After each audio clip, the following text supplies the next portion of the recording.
So hello everyone, welcome back to the channel. और अगर आप मेरे चैनल पे नए हो तो प्लीज़ चैनल को सब्सक्राइब कर देना because it gives me motivation and support so that I could make some more videos and continue my YouTube journey.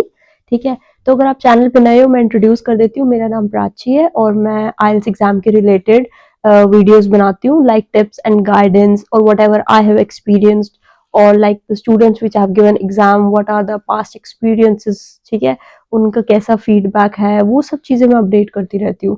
And the next thing, I make videos about study abroad. You can go and check my channel for that.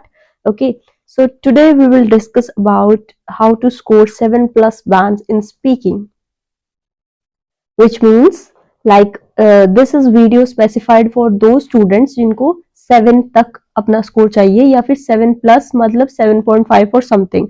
Because अगर आपको 8 और 9 bands के लिए आप Dzire कर रहे हो तो this video is not for you, because for that you need enhanced, everything should be enhanced like vocabulary, grammar, everything. जो भी पार्ट हम डिस्कस करेंगे that is up to 7.5 but not 8 and 9. So you guys could skip the video if you are here and we will continue with all other audience.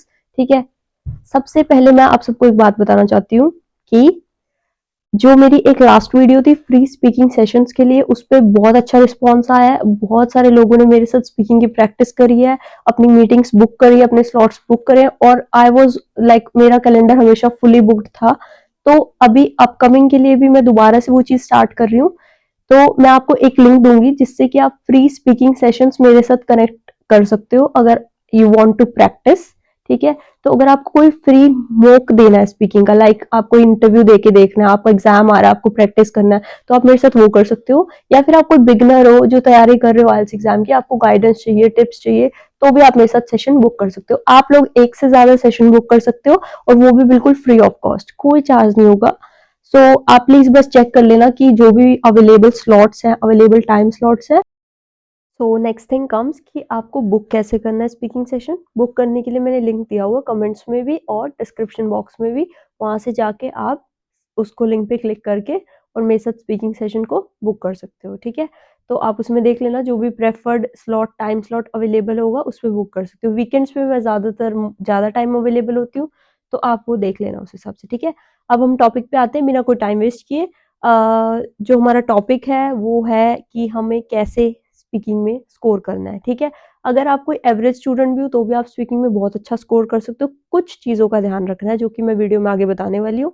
ठीक है, तो ध्यान से सुनना, ये मत सोचना कि टाइम वेस्ट होगा, नहीं, इंपॉर्टेंट वीडियो है, आपके काम ही आएगी। ठीक है, तो वेरी फर्स्ट थिंग, जो सबसे पहली चीज मैं डिस्कस करूंगी वो है, बहुत बेसिक चीज, आपको वो ये क्या बता रही है मैम पर यही इंपॉर्टेंट है। ठीक है, जैसे कि सबसे पहली चीज है आपको नेचुरल रहना। नेचुरल रहने का मतलब है कि आपको ये नहीं सोचना है कि अगर मैं बहुत कॉम्प्लेक्स या बहुत ज्यादा ही टॉप लेवल के आइडियाज दूंगा या दूंगी तो वो बहुत ज्यादा बैंड स्कोर होल्ड करेंगे। ऐसा कुछ नहीं होगा अनलेस अनटिल आपको 8-9 बैंड नहीं लेने। ठीक है, वरना तो आप कोई भी आइडियाज दो तो they will you know give you the same score.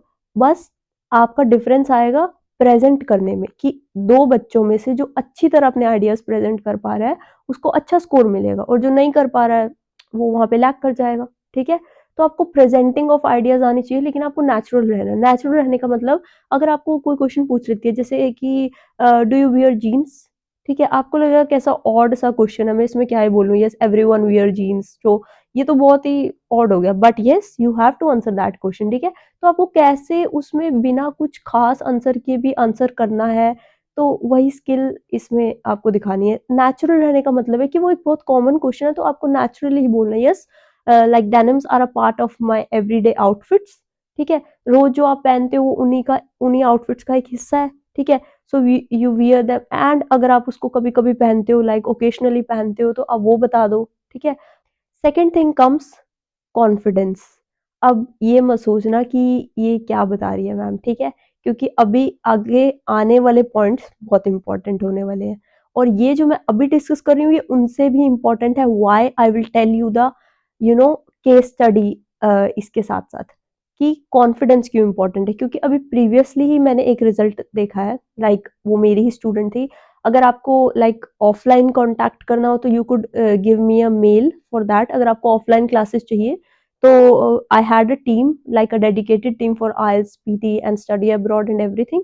So you could join over there with me for your IELTS classes, obviously. Okay, तो आप मुझे मेल पे डाल सकते हो वो, ठीक है? Okay, so let's like continue the thing. तो कॉन्फिडेंस क्यों? क्योंकि मैंने एक पीछे ही लाइक यू नो एक स्टूडेंट का अभी दिसंबर में एग्जाम हुआ है एंड अभी उसका जैन में रिजल्ट आया है. So she pronounced every word almost wrong.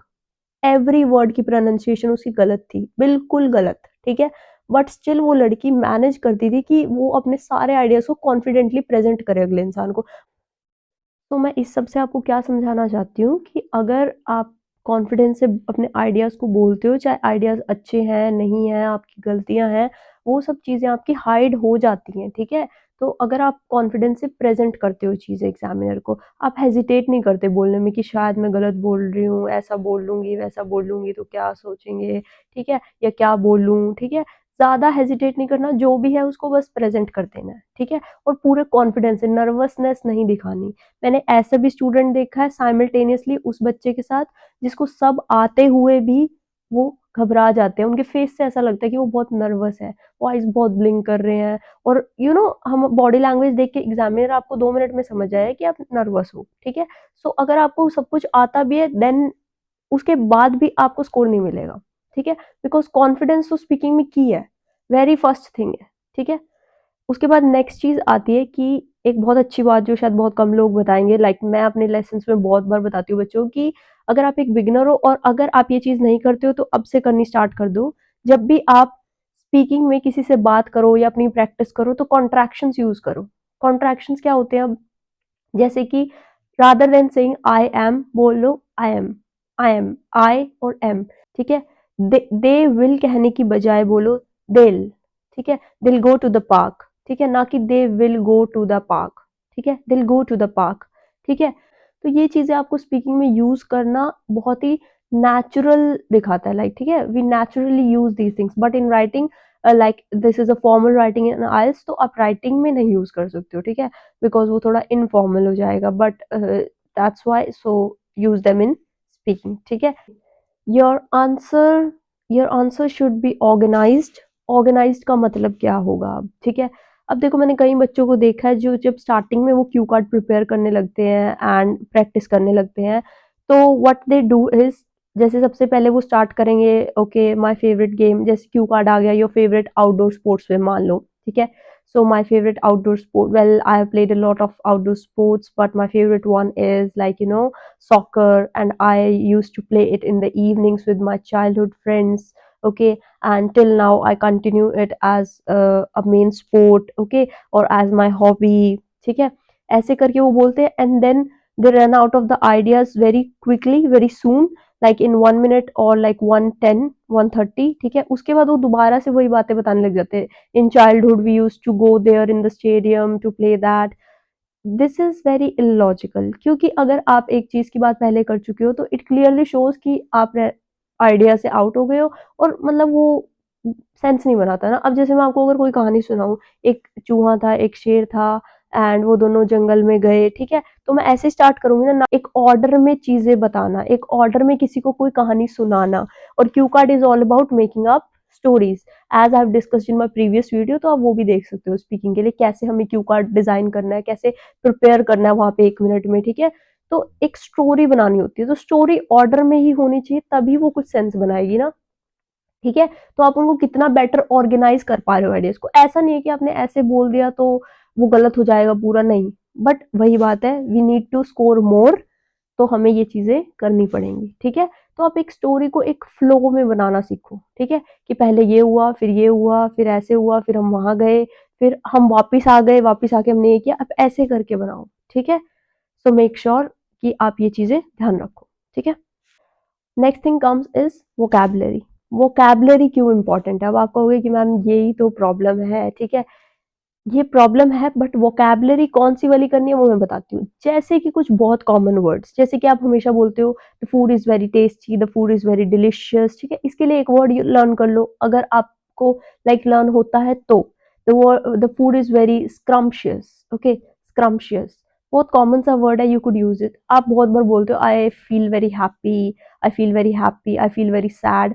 Sad की जगह डिसअपॉइंटेड बोलो, ठीक है, डिसहार्टनिंग बोलो, ठीक है, हैप्पी की जगह इलेटेड बोलो, डिलाइटेड बोलो, छोटी छोटी चीजें हैं। और ये तो चीज नेक्स्ट स्टेप है। इससे पहले क्या है कि आपको बेस्ट वोकैबलरी देखनी है। क्या है बेस्ट वोकैबलरी का मतलब? देखो, वोकैबलरी का मतलब ये नहीं होता आपको बहुत ही मुश्किल कॉम्प्लेक्स वर्ड याद कर लिए वो वोकैबलरी है, नहीं। जैसे कि बेसिक वर्ड्स ही हैं आपके, ठीक है। जैसे कि अब आप दरवाजा बंद करते हो तो आप कहते हो I will just close the door. Close the door की जगह अगर आप बोलते हो शट द डोर, ठीक है, वो क्लोज और शट वो भी एक वोकैबलरी है। आप वहां पे क्या यूज करते हो, कितना बेस्ट थिंग आप वहां पे यूज करते हो, ठीक है। तो वो चीजें हैं। अब आपको पहाड़ पे चढ़ने को बोला जाए, ठीक है, so I climbed up the mountains, ठीक है।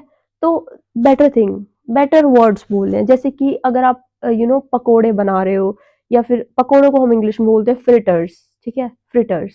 तो अगर फ्रिटर्स बना रहे हो, आप उनको कुक नहीं बना करते, आप उनको मेड नहीं बोलोगे, आई मेड फ्रिटर्स या आई मेड समथिंग, ठीक है। आप उसको फ्राई करना बोलोगे, यू फ्राइड देम। तो द बेस्ट वोकैबलरी जो बेस्ट सूट करे, छोटे छोटे वर्ड्स वहां पे क्या लगाने हैं, वो वाली चीजें, ठीक है। अब जैसे आपको ट्रेन में चढ़ना, ठीक है, we we get on the train, हम ऐसे बोलते हैं, ठीक है। We so we could say we boarded the train, okay, we boarded the flight, we boarded the bus. Boarded word use कर रहे हैं हम वहां पे, ठीक है। ये छोटे छोटे वर्ड आपको 7.5 पे ले जाएंगे, ना कि वो जो मैं पहले बता रही थी, ठीक है। वो होता है नेक्स्ट स्टेप, ठीक है। तो अगर कोई बच्चा वहां तक पहुंच गया कि वो ये सब वर्ड्स यूज करता है जो बेस्ट फिट होते हैं, तो वो उस नेक्स्ट लेवल पे जा सकता है। बहुत बेसिक वर्ड्स के लिए वोकैबलरी सीखता है, जैसे कि फूड के लिए, छोटी छोटी चीजों के लिए, ट्रैवलिंग के लिए, लाइक ट्रैवल का मतलब होता है वी आर वेंचरिंग समवेयर, ठीक है, वेंचर करना, ठीक है। ऐसे छोटे छोटे वर्ड याद कर लो अगर आप नेक्स्ट स्टेप पे हो। तो level 1 is the vocabulary which best suits, level 2 is the a bit complex words, ठीक है, टू यूज, ठीक है। नेक्स्ट स्टेप आता है learn to handle the questions, ठीक है। Learn to handle the questions का मतलब क्या है कि आप को क्वेश्चन टाइप हैंडल करनी आनी चाहिए। एग्जामिनर आपसे ऐसा ही क्वेश्चन पूछेगा, ठीक है। लाइक जैसे मैंने एग्जांपल दिया था स्टार्टिंग में, like do you wear jeans, ठीक है, बहुत ही कॉमन क्वेश्चन है। फिर वो पूछ लेगी where do you usually buy your jeans from, अब कहाँ से खरीदते हो, ठीक है। अब आप कहोगे ये कैसा सवाल है, लाइक कि आप किसी शॉप से खरीदते हो, तो ठीक है आप ऐसे ही आंसर करो ना, usually I like purchase them from a shop that is near by to my house, okay, yes. तो वो आपसे ऐसे क्वेश्चंस पुट अप करेंगे जिनमें कि आप कंफ्यूज हो जाओगे, ठीक है। बट आपको बहुत नेचुरली आंसर करना है, लाइक आप उसको नियर बाय शॉप से परचेज करते हो, और जब भी आप शॉपिंग के लिए जाते हो आप यूजुअली मॉल से प्रेफर करते हो खरीदना, ठीक है। तो आप जहां से भी खरीदते हो, और maybe in sales, in discounts, जहाँ पे जब डिस्काउंट्स लगे हो, क्लियरेंस सेल्स लगी हो, आप ये भी बोल सकते हो। कुछ भी बोलो, कुछ भी, ideas doesn't matter. Be very genuine honest कि आप सच में कहाँ से खरीदते हो, बता दो, कोई प्रॉब्लम नहीं है, बट उसको सही से बताना आना चाहिए आपको, ठीक है। तो this is all, these are the all best tips that I can give you for speaking sessions, ठीक है। तो अगर आपको मुझसे कोई भी क्वेरीज हो, you could put down in the comment section, ठीक है, राइट ओवर देयर, और मैं सबके क्वेरीज को आंसर करने की कोशिश करती हूँ, ठीक है। और अगर आपको फिर भी कोई और मुझसे क्वेरी है, तो you could also book a meeting, like 1-to-1 meeting on the given link, जिसमें मैंने स्पीकिंग सेशन के लिए दिया, वहां से बुक कर सकते हो, कोई प्रॉब्लम नहीं है। अगर आपको मेरे से ऑफलाइन क्लासेस लेनी है या कुछ और ऑफलाइन कनेक्ट करना है, तो आप मुझे मेल डाल सकते हो, मैं वहां पे आपको सारी डिटेल्स शेयर कर दूंगी, ठीक है। Thank you all, and do let me know like what another video you want me to make up, like which topic you want me to discuss in my next video, okay, and please keep supporting me, do subscribe my channel, thank you, और मेरे channel पे बने रहो और like comment करना मत भूलना, ठीक है। Okay, bye.